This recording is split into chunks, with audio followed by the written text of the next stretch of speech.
Welcome to Live at the Museum from the National Museum of Australia. My name is Penelope Vale and I'm here today with curator Lena Hall to talk about the Australian of the Year exhibition. But firstly, I would like to do an acknowledgement of country. Today we're filming on the lands of the Ngunnawal, Ngunnawal and Ngambri people, the traditional custodians of Canberra. I pay my respects to their elders past, present and emerging, and I would also like to extend that respect to all First Nations here present and watching through the live stream. Thank you. So let me introduce you to Lena. This is Lena from our curatorial centres who works on the Australian of the Year exhibition. Tell us a little bit about how you fit into the museum, Lena. Thanks, Penny. It's lovely to be here. So I'm a curator here at the museum, and what I get to do is tell stories using objects. I work quite a lot on 20th and 19th century Australian history, but one of the things, as Penny said, that I do get to do each year is work on the Australian of the Year exhibition. We're actually going to show a video that I shot a couple of days ago that will give you a bit of an overview of that exhibition and the process. We're here in the Gandel atrium at the National Museum of Australia. It's one of the first places that you encounter when you walk through our doors. It's a magnificent space. As a social history museum, we love telling stories, and the way that we tell those stories is by using objects. Objects are an incredible way to explore Australian history, to get a sense of the past, and to get an understanding of how people engaged in different moments through material culture. While we love telling stories from the past, one of the other things we really enjoy doing is reflecting on more contemporary society as well. One of the ways that we do that is through the Australian of the Year exhibition. Each year for the past 6 years, the National Museum of Australia and the National Australia Day Council have collaborated to bring you this exhibition which focuses on the lives, aspirations and achievements of the 8 state and territory recipients for the Australian of the Year award. For the last 4 years, I've been the curator lucky enough to work on this exhibition, and I have to say it's one of the highlights of my year. When I get in touch with the recipients, I always find it really fascinating to see whether they've thought about objects and telling stories before. Not many of us really think along those lines, and each year I ask the recipient to pick one object that can tell us, the audience, about their lives, aspirations and experiences. It's a really tricky question, and I challenge you to think about an object that you would choose to tell that story.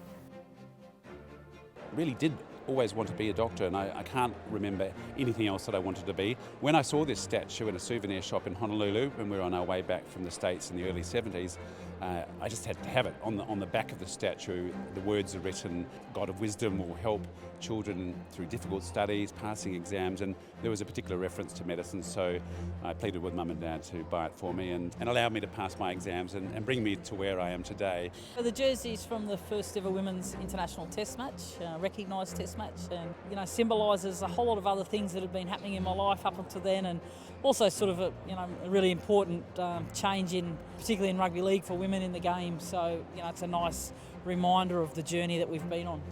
STIME is an anonymous online reporting tool, so if students see other students experiencing any kind of harm, they can make a notification through STIME that will go straight to their school.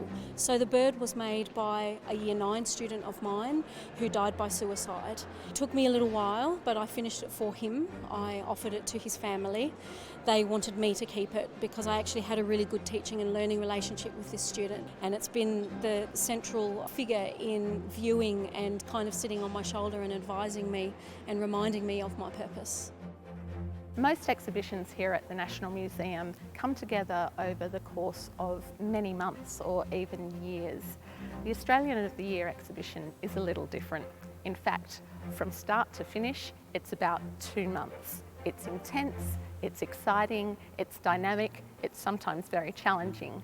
But we have an incredible team here at the museum through our conservation team, our registrars, our exhibition team, and we all work together to not only help recipients select an object, but to get those objects from all around Australia here to the museum so that they can go on display in this amazing space.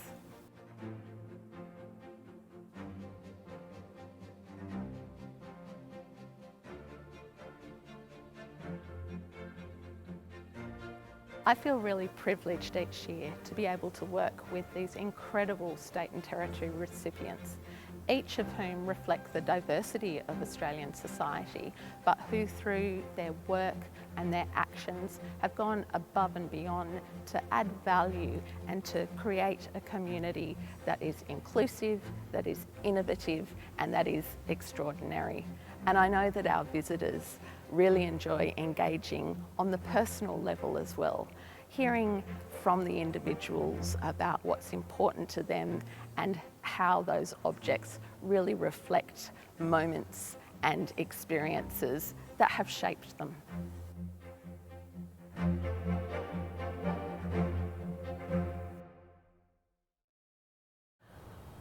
Welcome back. Lena, can you tell us a little?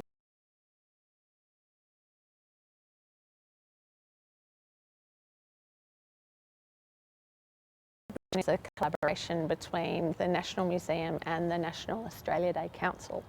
And I have to admit, Penny, that the original idea came from the National Australia Day Council, but we were more than happy to run with the idea. The first year that we did an exhibition was for the 2015 awards, and it was really successful, had a great feedback from audiences, and so we've kept doing it, and it's been a wonderful collaboration between the two organisations. It's got to be pretty special getting to work with these very extraordinary Australians. What is it like working with these state and territory recipients to tell their stories? It's a real privilege, actually, I have to say, and I've worked on the exhibition for 4 years running now, and each year is really different because obviously you have different people every year. What I find fascinating is that each of the recipients is always quite overwhelmed with the fact that they are an Australian of the Year recipient, and it's really interesting to see how humble they are. I have to say that it's not particularly good for the ego because you realise that you really should be doing more with your life. But I'm always fascinated by learning about these incredible Australians, and many of them we haven't necessarily heard of before. There are some very well-known people, but it's the ones who I hadn't heard of before, but when I start researching them and looking into the work that they do, I think, why on earth haven't I heard about these extraordinary Australians? So it's fascinating, and from a research and curatorial perspective, it just gives you such an incredible insight to Australian contemporary society. Yeah, the launch of Australian of the Year exhibition every year is one of my favourite events. It's a highlight of my year, hearing from these really extraordinary Australians with these really incredible stories that they tell so matter-of-factly. Yeah. I often find it really interesting, the objects that people choose. So what kinds of questions do you ask to prompt their thought processes around the objects that are selected? Yeah. As a curator, I try to do quite a bit of research into the individuals before I get in touch with them. And then my first job is to, I suppose, convince them that objects can tell stories. Penny, one of the things that I really try and do is let people know that the object doesn't have to relate to the reason they have been nominated. It could be an object that speaks to a significant moment in their lives, or a really important relationship, or something that speaks to their broader approach to life as well, or to the work that they are doing. So again, as well as working with individuals, the way that people choose their objects is really interesting as well. So I try and give them prompts, but not tell them what I want. Any particular examples perhaps from this year's exhibition where people either had a really strong idea of the object that they were going to tell a story with, or somebody who was like, I don't know? There are actually a couple that I can think of. The first one that relates to a person that really wasn't sure about using objects or what they could choose was the Jillaroos jersey, which was selected by Katrina Fanning, who is the ACT representative. Now, Katrina Fanning was a pioneer in women's rugby league, and she played in the first test match between Australia and New Zealand in 1995. Now, I'd done my research around Katrina, and I was thinking in the back of my mind, you know, about objects that she might use. When I spoke to her, she told me how she wasn't particularly sentimental, she didn't hold on to things very much, and she was really struggling to think of one object that could tell so many layers to her story about sport, about Indigenous representation, about advocacy for women. And I said, well, in an ideal world, you'd have the jersey that you wore in that first test match, to which she replied, I've got that, it's in the back of the cupboard. And so I guess there's an example of how, from a curator perspective, you need to workshop ideas and tease things out with people. But then I had to convince our conservators that even a textile object could go on display and it would be okay, and it looks beautiful. Textiles can be a little bit tricky, can't they? Textiles can be. On the flip side of that, you asked about someone who had an object in mind already. The person I can think of in this case is Professor Munjed Al-Madaris, the New South Wales recipient. Again, I'd been doing some research on Munjed and his story of fleeing Iraq and coming to Australia. And I'd come across reference to an anatomy book, Last's Anatomy. And I thought that would be an incredible object. When I actually did get hold of Munjed to speak with him, I had about 3 minutes in between meetings that he had with patients and organising surgery. He's an orthopaedic surgeon. And I explained who I was and what I needed from him in terms of an object to go on display. And he said, well, I've got this book. And Tell me it's the book. Yeah, exactly. My heart just swelled. It was one of those moments where I felt like I'd hit the jackpot from a curatorial perspective.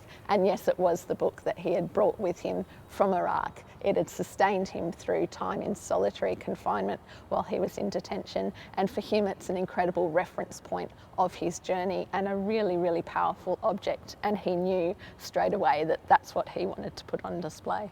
Seeing Professor Munjed speak to that object at the launch last year was really quite fabulous. As I mentioned, I really love the launch. It happens every year, and we all have our particular favourites. You've worked really closely with these people, their objects and their stories. Do you have any particular favourites from previous years? That's a little bit like asking to choose a favourite child, which you're not meant to do, but they're not my children, so it's okay. I think, as you say, it's that combination of learning about the people and developing a rapport with the individuals where they feel comfortable telling you about objects that mean really significant things to them, and then also the object itself.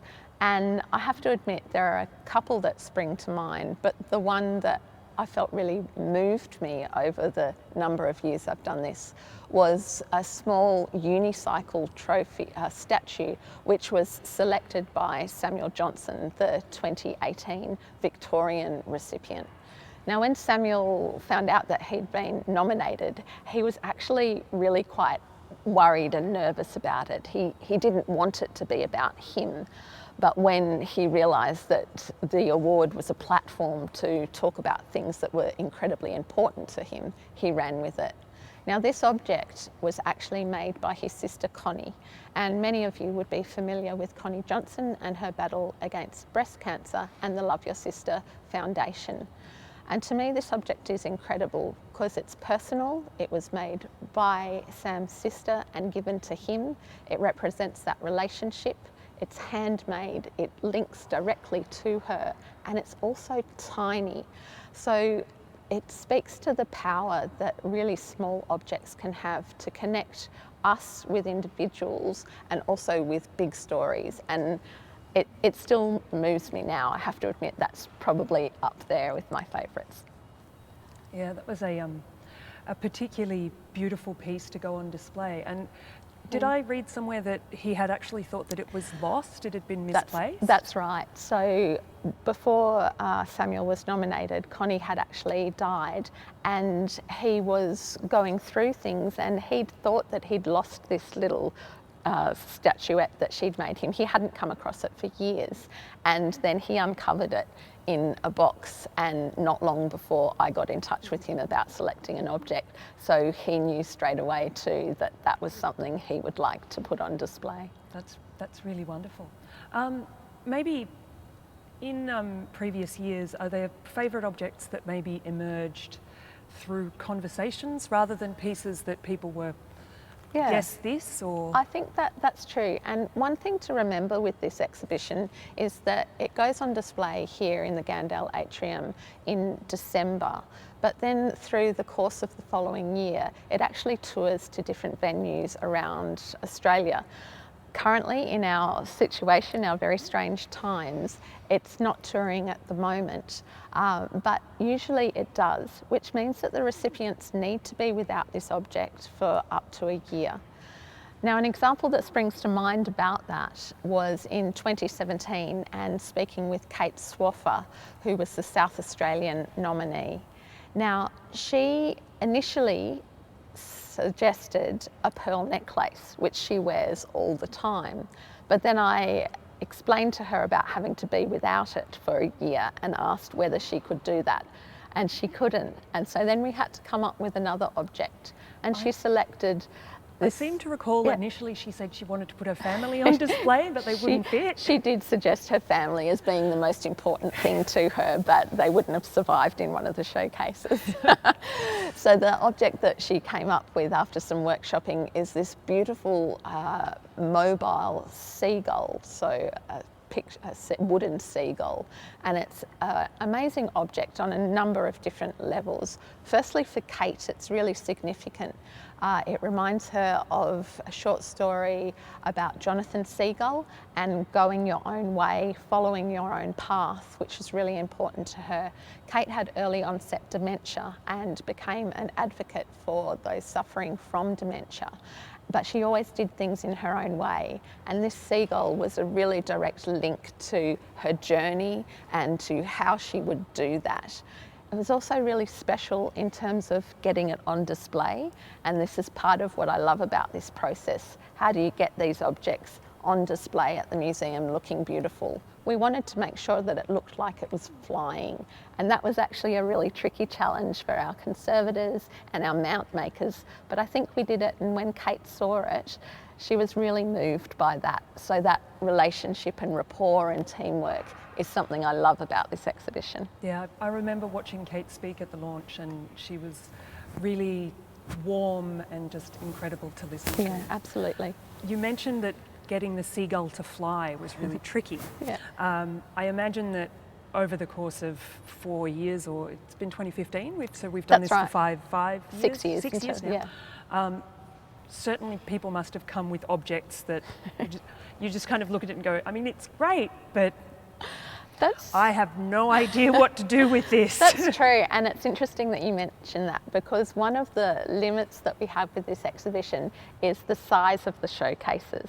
So all the showcases we use are the same size. They're about 64 centimetres by 64 and about 40 centimetres high. The reason we do this is so that the exhibition can travel easily, but also so it creates a bit of a level playing field for objects and the selection of them, so that you don't have a giant object and a tiny object. So while there's still, variability in them, they have to fit within the case.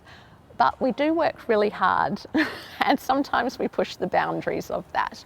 And one of the objects that really challenged us was one that was chosen by the Victorian 2019 recipient, Mark Sullivan.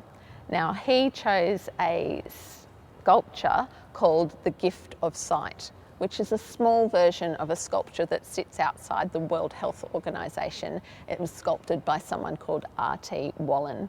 Now, Mark was insistent on this. He assured me he could not think of any other object that would work for his story.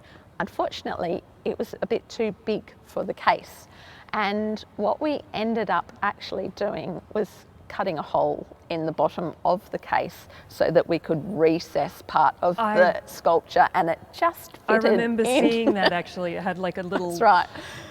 divot Yeah, it did. for it too. And it, you know, again, it's that part of that creative thinking and problem solving, both with the recipients but then with the team at the museum, to get these incredible objects that we've asked people to choose to get them on display.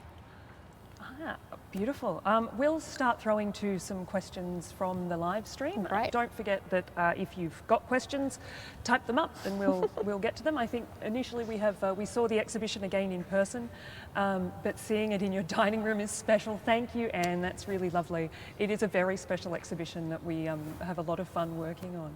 I should mention with that, Penny, that you can go to our website and have a look at all the past years of this exhibition, which is a wonderful thing to be able to do, not just the 2020 exhibition, but back to 2015 as well. And you can see all the objects that the recipients have chosen and read about why they chose those objects as well. So it's a wonderful resource. Di would like to know who was your favourite person to work with. Oh, that's a cheeky question. That is a really tricky question. It's a bit like the favourite object as well. I think, just as I said before, the privilege of getting to speak with all the individuals and hear their stories and get to know their work as well is really wonderful. And I think, like I said before, it's those people that you perhaps haven't heard of, but then think, my goodness, they're amazing. People like Beau Remenyi, who was the Northern Territory recipient, you know, a cardiologist working in Indigenous communities as well. Kate Swaffer, who I mentioned before too. This year, Jess Melbourne Thomas down in Tasmania and as those well. Boots too. The from boots Jess that she are selected. A fabulous object. They're Yeah. just... They are. So I don't think I actually have a favourite. I just feel so lucky to get to know these people over a short course of time. Nathan would like to know if you have a favourite object. From the exhibition? Let's say from this year. From this year. Now that's a good way to limit it. So I did speak about Samuel Johnson's one, but from this year, again, it's not so much a favourite object, but perhaps an object that you really connect to and feel moved by. And I have to say that this year it was the object chosen by the Queensland recipient, Rachel Downey, and she chose a small ceramic bird that's really colourful, and the story really got me. We were talking before about how people knew what to choose. I had some ideas for Rachel, but when she suggested this object, it absolutely blew me away. Rachel works with young people in schools, getting them to talk up against bullying and say something if they are feeling worried or harassed. And this actually all stemmed from an experience she had when one of her Year 9 students died by suicide, and she felt she had to do something about this. And this small ceramic bird that she selected was actually made by that student, and she's kept it with her over the years as a reminder of the importance of the work that she does, and I find it incredibly beautiful. I remember listening to Rachel talk at the launch, and it was incredibly affecting. She talked about the teaching and learning relationship that she had with this young person, and the parents' request that she keep the sculpture, which I thought was quite special. Grace would like to know where we can see the exhibition. Like, you kind of can't at the moment, Grace, but you can on the website. And then I think it's due in Sydney, is that right? So as we speak, it would have been actually up at Waverley in Sydney, but obviously with our current situation, it hasn't travelled up there. So the objects are sitting at our Mitchell storage unit, ready to go somewhere else. And we do hope that it will be able to travel this year. And we had locked in a location down in Tasmania. So each year it travels to different venues, and we try and get a spread across Australia. Our exhibitions team works hard to do that, so we'll see. Get it as far and wide as possible. That's right. We are a national museum, even though our physical building is here. Sharpie would like to know if anyone's ever declined to participate in the exhibition. No, they haven't, and I think perhaps They've already come so far in that, you know, they've agreed to be a nominee for the Australian of the Year Awards, and each of the potential state and territory recipients know that they will be asked to select an object for an exhibition as well. So they are aware of that, and know we've been very fortunate that we've had no one decline. We've had people cutting it very fine in terms of actually choosing an object, and have probably been harassed by me every day on the phone to make a decision, but we've always made it, and we've always had incredible objects. Hi, Skelton.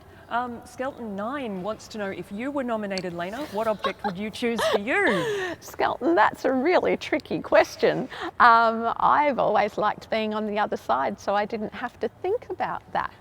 But I hope you've been thinking about this, Skelton, as well.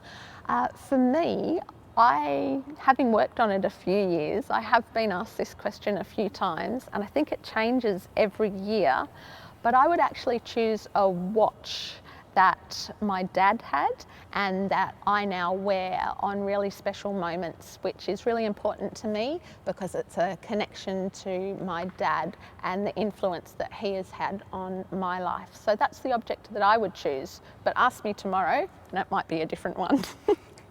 Absolutely. It's really tricky when you try and think about an object to tell your entire story. Which actually segues really nicely into Alana's question. How do we decide who gets more than one object? Very good question, Alana. As I said in the video, I do ask people, and the framework of this exhibition is to choose one object. Now, sometimes that's really difficult, and sometimes people, our recipients, ask to choose more than one. But I have to admit, sometimes it's me encouraging them. And I can give you a couple of examples about that. One from this year, in fact, which relates to Archie Roach, the Victorian recipient. Now, Archie had selected a book which is a lyric book, so it tells the words from his song Took the Children Away, a really important song in terms of Indigenous expressions about experiences and a really key moment in popular culture as well. So Archie had chosen this book with illustrations by his late wife Ruby Hunter, which I thought was wonderful because I really wanted an object that would reflect that relationship. But in the end, it didn't feel like it was quite enough. And didn't tell the whole story. It kind of didn't tell the whole story, and it didn't connect sort of directly to him. And so we actually spoke with Archie, and many of you might be familiar with Archie's work and how when he performs he's often wearing a necklace with a beaded necklace. And funnily enough, he was touring at the time, so he wasn't at home, and he kindly took one of the necklaces that he was wearing off and made sure that it got it down here to the museum. And so we now we're able to display the book and the necklace, so that really personal object. And so in that case, it was actually me that asked for two. It's a really beautiful display, actually, the traditional beadwork alongside the Took the Children Away, which speaks to that really beautiful relationship. Yeah, him and it Ruby. just opens up the conversation a little bit more. Makes it more specifically about Archie's story than about Archie and Ruby's story, That's right. I guess. Yeah. I think this is our last, no, it's not our last question. People are shaking their heads at me. Question from the studio. In the beginning of the video, you mentioned material culture. Right. Yeah. What is material culture? How long do we have? So it's basically a cover-all sort of description for objects and for the physical things around us. A house is part of material culture. Our cutlery is part of material culture. And I guess at the museum, we use that broad term to discuss things. But then when we're talking about objects themselves at the museum, we really concentrate on objects that have particular stories. So perhaps we wouldn't collect every Victor lawnmower ever made in the history of that particular production, but we might collect the first one, you know, that kind of thing. So you've got material culture, which is general, and then objects, which here at the museum we really use to tell those stories. David doesn't have a question so much as he just wants to tell us that the objects are inspiring and it's a wonderful thing to be shared with them. Thank you, David. They are inspiring and it is really lovely. We're going to take our last couple of questions now. If you do still have questions, keep writing them. We'll come back to them. We'll respond to you in text form. Can you tell us about the Baker Boys object from Will? Will, I wish I could tell you about Baker Boys object, but we didn't actually have one. So what I should explain is that at the moment the exhibition only focuses on the 8 state and territory recipients for the Australian of the Year award. So that's kind of the big one. Many of you might know there's also Senior Australian of the Year, Young Australian of the Year and Australia's Local Hero. Now Baker Boy was the Young Australian of the Year for 2019 from the Northern Territory. Incredible hip hop artist, incredible advocate for Indigenous popular culture and music. And I have to admit, if someone said to me, you know, who else of the nominees would you like to work with to select an object? Baker Boy might have been one of them. So he didn't get to select an object for the exhibition, but it's a good question. Maybe we should try and find out. I think, Will, you should write to the National Australia Day Council and suggest that they broaden it out a bit. That would be even bigger. Are we well, I have final question, and I know that I reckon so many people are sitting at home wondering this, because when you choose an object that's really significant, you mentioned that they go on tour for a year. Do you get them back? Yes, all the recipients do get their objects back, Penny. And so how it works is that we ask the recipients if we can borrow the objects for a year for the exhibition and the tour, so they are loaned to us. And the museum cares for those objects while they are with us. And then at the end of that year, the objects do go back to the recipients and probably back to hanging on a wall or sitting on a mantelpiece or back in the cupboard as well. That's right. It's always quite interesting when the recipients see their objects presented as museum objects, so these things that they're so familiar with, and then they see them in a case. And for example, both Munjed, as you mentioned, and Rachel Downey, and indeed James Mukey as well, the Australian of the Year recipient for this year, were all really moved when they saw those very familiar objects presented in a different way. It's a really interesting adjustment too, not related to the Australian of the Year, but I remember when we got the Wi-Fi test bed, and the John O'Sullivan was just walking up to it and pressing buttons, and the conservator's like, you can't do that, it's a museum object. He's like, but it's just a computer. Yeah. So I think we're going to have to wrap up, everybody. I'm really sorry about that. If you're not watching live, or if we haven't answered your question yet, please comment in the public comments under the video. If you leave them in the live chat, we lose them. But we would really love to see all your questions and comments and get back to them. We'll be back live at the museum next week at 2 p.m. Same museum time, same museum channel. So thank you very much for joining us today, Lena. It was really lovely to have you. Yep.